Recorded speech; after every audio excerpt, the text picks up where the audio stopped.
FORA.tv. The world is thinking. I have read the work of, obviously one chooses one's sources according to one's viewpoint. Everyone does this, but you know, I have read the collected works of Tariq Ramadan, you know, so it's not like I haven't actually gone in. I've read what Hassan al-Banna has written. I've read some of these Muslim Brotherhood and more conservative sources. I've read some of the stuff that's coming out of the Islamic organizations in France. So it's not like I haven't I haven't got the documentation. I've also read a lot of other Muslims who have critiqued and done exegesis of the Koran, Feminist and Male, and various people and various, you know, very, very well-known scholars of Islam, very well respected. And I've gone and read the particular surah they talk about.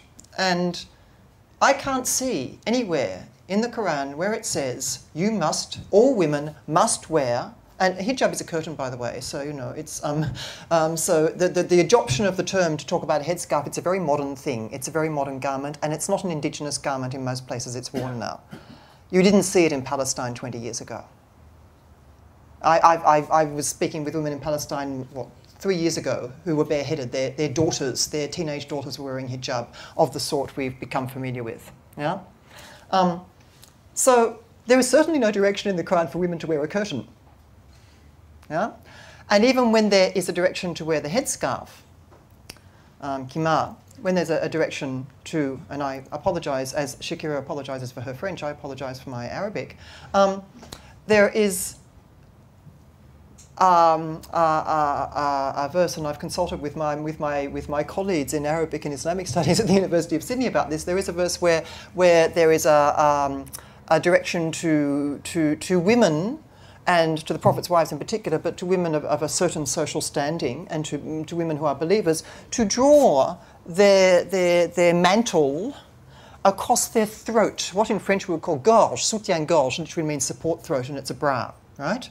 So, you know, what you used to call this part of your body, the throat, the lower part of the throat, or the higher part of your breast, yes?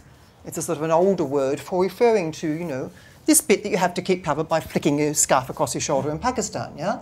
So to draw your mantle across your throat or across the upper part of your chest so as not to be offended. And there are a lot of feminist exegetes and scholars of the Muslim world, such as Lena Ahmad, who have noted that there is a class issue in here.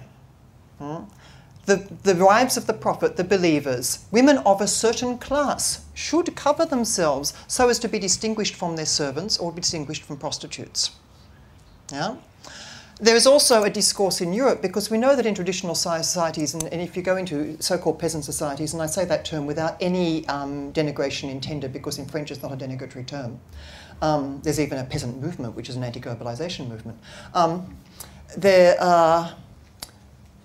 You will find in traditional societies all through Europe, and particularly around the Mediterranean basin, that you know, old women wear headscarves. I live in Marrickville, it's the Greek capital of Sydney. The old women wear headscarves.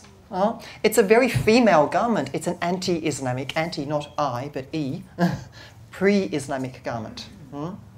Now that Islam picked it up and did things with it just as Christianity and Orthodox Judaism has, is another thing. But what a headscarf means, whatever form it takes, means that under it, it's a woman. And under it, that woman has to hide her sexuality, because hair is a metaphor for sexuality.